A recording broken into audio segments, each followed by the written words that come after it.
Bonjour à tous, c'est Nomi, j'espère que vous allez bien. Aujourd'hui, on se retrouve pour la liste des mods de Cubicraft saison 2. Petit rappel, vous avez jusqu'au 1er juillet pour répondre au formulaire qui est bien sûr en description et pouvoir participer à la survie qui débutera le samedi 4 juillet.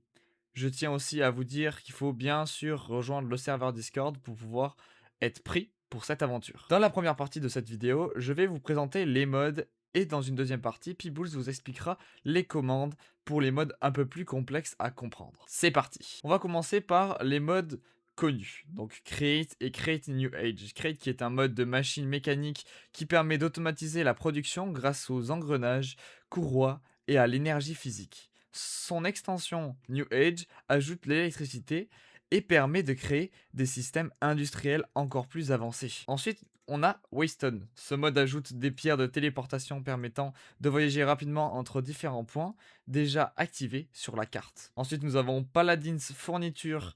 Il ajoute de nombreux meubles décoratifs comme des chaises, des tables et canapés afin de rendre vos constructions plus réalistes et détaillées. Et pour finir, on a Alex Mob, qui est un mode qui ajoute de nombreuses créatures réalistes et fantastiques, chacun avec ses comportements, ses drops et ses utilités, rendant le monde beaucoup plus vivant. Alors bien sûr, on a aussi des modes de génération comme Mog Structure, Repursed Structure, Biomes au Plenty et Citadel. Bon, il y en a plein que je n'ai pas cités, mais bon, ça c'est pas super intéressant pour le gameplay. Ensuite, on va parler des modes un peu moins connus. Donc, Open Party and Claims qui permet d'avoir des claims protégés pour pouvoir protéger son territoire, inviter des membres et gérer donc ses permissions, ou ça peut être aussi décoratif, comme par exemple dans les règles où vous êtes obligé de claim les zones create.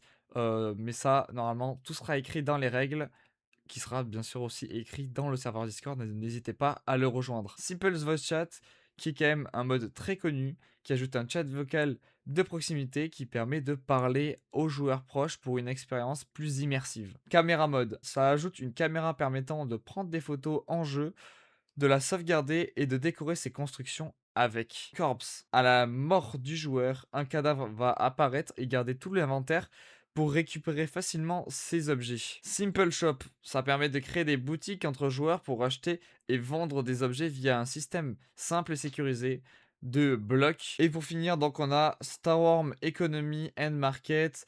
Il ajoute une économie complète avec des shops joueurs permettant de créer, vendre et acheter des objets sur un marché dynamique. Et on a aussi Economy Plus. Economy Plus, je vais pas vous en parler maintenant puisque Peebles va vous en parler juste après. Donc maintenant, on va passer aux explications des modes et à leurs fonctionnalités. C'est parti. Un des modes très importants pour du coup ce serveur, ça va être le mode Open Partisan Claim, qui permet, comme son nom l'indique, d'avoir des claims.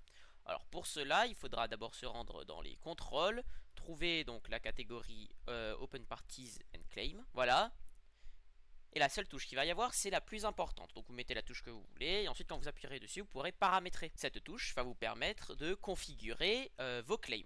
Il faut savoir qu'un claim, c'est un chunk dans lequel vous avez le contrôle. Un chunk, c'est 16 blocs par 16 blocs. Vous pouvez appuyer normalement sur F3G pour l'afficher. Donc ces claims vont pouvoir être protégés, notamment si vous allez dans My Player Config ici. Vous pourrez configurer différentes régions, donc ici vous pourrez en créer une autre, donc mettre un nom, et si vous en aurez plusieurs, il y aura des droits différents. Et ensuite vous pourrez aussi créer des teams. Donc si vous faites Open Pack Parties et qu'après vous créez une partie, vous pourrez inviter les gens. Vous pourrez inviter les gens dans votre claim et comme ça ils auront les droits. Enfin si vous le mettez bien dans la config. Si vous avez des questions, de toute façon on sera en jeu pour répondre et vous aider à configurer vos claims parce que ça sera très important, notamment pour éviter quelques abus ou quelques vols ou même pour bien dire aux joueurs que ça vous appartient. À présent, on va parler du mode, un des modes les plus importants aussi, c'est Simple Voice Chat qui va vous permettre du coup de discuter avec les autres joueurs. C'est un chat de proximité et aussi vous pourrez créer des groupes. Donc tout d'abord, comme pour l'autre mode, il va falloir vous rendre dans vos contrôles pour trouver la catégorie Simple Voice Chat, donc chat vocal ici. Et la touche la plus importante, ça va être celle que j'ai en 6, donc utilisateur de chat vocal, je ne sais pas ce qui a marqué puisque Minecraft est un petit peu bugué quand c'est modé. Quand vous appuyerez dessus, vous aurez plusieurs trucs, donc notamment paramètres. Vous pourrez paramétrer, donc modifier le volume, mettre la réduction de bruit, votre touche pour parler, en l'occurrence moi c'est V, mettre l'audio 3D, je vous conseille normal, et ici vous pourrez mettre le microphone que vous voulez utiliser. Quand vous réappuierez sur cette touche, vous avez aussi les groupes. Donc ces groupes vont vous permettre en fait de faire des vocaux avec cette personne, même si vous êtes loin, ils continueront de vous entendre. Et ensuite vous aurez différents trucs, notamment pour ajuster le volume des joueurs présents dans le serveur, ou encore désactiver les symboles de quand quelqu'un parle, ou voire désactiver tous les sons du chat vocal si vous en avez marre. Et enfin, la dernière catégorie de modes, certainement la plus importante puisque c'est l'économie du serveur, c'est 3 modes: Simple Shop, Economy Plus et Star Worm Economy. Premièrement, on va parler du mode Economy Plus qui est clairement le plus important. Economy Plus va surtout marcher via les différentes commandes à votre disposition. En l'occurrence, quand vous entrez votre chat, vous pourrez faire slash et marquer du coup économie, et ensuite vous allez avoir plusieurs commandes, donc vous n'aurez pas accès au admin, etc. Vous, surtout, ce qui vous a intéressé, c'est les autres commandes. Donc balance va pouvoir, vous allez voir en fait combien de monnaie vous avez dans votre compte en banque. Donc en l'occurrence, moi par exemple j'ai 135 dollars. 135 dollars, je vais pouvoir utiliser différemment. Je vais pouvoir payer d'autres joueurs avec un slash pay. En l'occurrence, je suis tout seul, et du coup vous pourrez mettre la valeur que vous voulez, là par exemple 10, et ça va lui envoyer. Bon, en l'occurrence, je ne peux pas me payer moi-même. Vous pourrez aussi faire slash économie voucher pour vous donner un billet. Là par exemple, si je me donne un billet de 100 dollars, et bien je me retrouve avec un billet de 100 dollars dans la main. Alors attention, ce billet, ils ont toutes la même image, hein, donc faites très attention à ne pas vous faire arnaquer, hein. Et du coup là par contre vous voyez bien le value 100 dollars. Ensuite vous pourrez cliquer dessus pour que ça rentre dans votre compte en banque. Bon, en l'occurrence je suis en créatif. Et enfin, la dernière commande va être une commande très importante, c'est le shop. Donc en slash economy shop, vous aurez un shop d'ouvert, et ça va faire tourner l'économie du jeu. Deux choses vont s'ouvrir à vous. Premièrement, le serveur shop.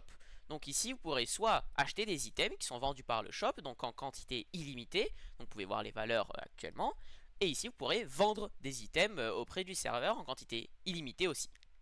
Et du coup, vous aurez plusieurs pages. L'autre page principale, c'est le shop des players. Donc, par exemple, si on clique sur Player Shop, on va pouvoir ici, bon, comme pour le serveur, acheter des items que des joueurs vendent. Bon, en l'occurrence, ici, il n'y a rien. Ou vendre, par exemple, là, par exemple, moi, j'avais mis que je cherche un bloc de terre pour 1 dollar. Et si quelqu'un veut me le donner, s'il a un bloc de terre, il pourra faire sell. Et de mon compte sera prélevé 1 dollar vers son compte, et moi je récupérerai le bloc de terre. Ce bloc de terre, une fois que du coup je l'ai acheté auprès de cette personne, enfin du moins qui me l'a vendu via le sell item, et bien je l'aurai dans Manage Listing, et Be Order Inventory, c'est ici qu'il y aura tous les items que j'ai demandé. Et enfin, dans le Player Shop, dans Manage Listing, vous allez pouvoir faire plusieurs choses différentes. Donc ici, notamment, vous allez pouvoir créer une nouvelle vente. Donc soit vous allez faire Be Order, donc vous allez par exemple dire, eh bien moi je cherche de la pierre. Alors en l'occurrence, vous avez déjà en français, ça sera écrit en français. Si vous avez le jeu en anglais, ça sera écrit en anglais. Vous pourrez mettre combien vous en cherchez. Moi par exemple 1. Et je dis par exemple pour une de pierre, donc par item, pas par stack, pour une de pierre, et ben j'achète 1. Et du coup je fais Create Order. Maintenant, si on va dans le Sell Item, et ben vous voyez que les gens pourront me vendre à moi un bloc de pierre. Et ensuite, si par contre ici vous cliquez dans le mode et vous faites Sell Order, là vous vendrez par exemple, si dans mon inventaire j'avais du coup une de pierre, en l'occurrence je l'ai pas, je peux par exemple du coup mettre, j'ai une pierre, donc quantité j'en vends un, même si j'en ai un 64 dans mon inventaire, je peux en vendre qu'un seul, pour 1 dollar l'unité, et du coup je fais Create Order. Et du coup, si les gens vont dans Buy Item, ils pourront me l'acheter. Ensuite, il y a un deuxième moyen de shop. Parce que le shop de Economy Plus, il est bloqué à 10 ventes par personne, ce qui n'est pas beaucoup. Et l'autre moyen, c'est Simple Shop. Pour Simple Shops, il va y avoir plusieurs blocs qui vont être mis à votre disposition. Le premier, bien sûr, c'est le bloc Simple Shop. Alors, Star Wars Economy et Simple Shop, ils vont de pair, hein, ensemble. C'est comme ça qu'ils marchent. Donc, ces deux modes vont nous permettre, par exemple, du coup, de poser un Simple Shop. Donc ça va être une boutique, vous allez pouvoir vendre les items que vous souhaitez pour la monnaie que vous voulez. En l'occurrence, monnaie, on vous conseille surtout d'utiliser Team, donc c'est la monnaie de Star Wars Economy Plus. A savoir que cette monnaie, la valeur, ça sera la valeur équivalente de Economy Plus, hein, c'est la même chose en fait. Dites-vous, ça c'est juste en version physique et c'est préférable pour les échanges. Donc par exemple, du coup ça va de 1, 5, 10, etc. Donc ça a des valeurs différentes. Ici, du coup, vous avez votre shop et par exemple, j'ai un stack de bûches. Et je dis que je vends ce stack de bûches contre un Gold Team. J'appuie une seule fois avec le Gold Team, donc 1, et ensuite je clique avec mon stack de bûches, et voilà, du coup si quelqu'un arrive avec le Gold Team, il peut cliquer, et il récupérera le stack, et moi je pourrais venir par derrière, clic droit, et récupérer ce qui m'est dû, donc la monnaie que j'ai demandé. Ensuite, du coup, il y a d'autres choses, comme par exemple ici, vous pouvez voir que ce 1 stack, il y est qu'une seule fois. C'est noté. Et ensuite, Star Wars Economy est aussi, bien sûr, accompagné du coup d'un porte-monnaie et d'un deposit bag. On vous conseille surtout d'utiliser le deposit bag. Donc ici par exemple, hop, je peux dire, voilà, je mets la monnaie. Nous, du coup, pour ranger votre monnaie, on vous conseille surtout d'utiliser le black wallet. Parce que c'est ça qui vous permet de l'avoir partout, hein. Le deposit bag, on vous conseille pas parce que si quelqu'un vous tue, il pourra le récupérer. Alors que le black wallet, c'est votre compte. Par contre, vous perdrez un petit peu de monnaie à chaque fois que vous mourrez. C'est pour ça qu'on vous conseille, dans le shop, vous pourrez échanger, par exemple, là, le 1 copper team. Donc en gros, c'est un team. C'est un team, il faudrait l'échanger contre 1$ pour économie plus. Et économie plus, si vous mourrez, vous ne perdez aucun dollar. Donc c'est pour ça que cette monnaie va être utilisée exclusivement pour l'échange via Simple Shop.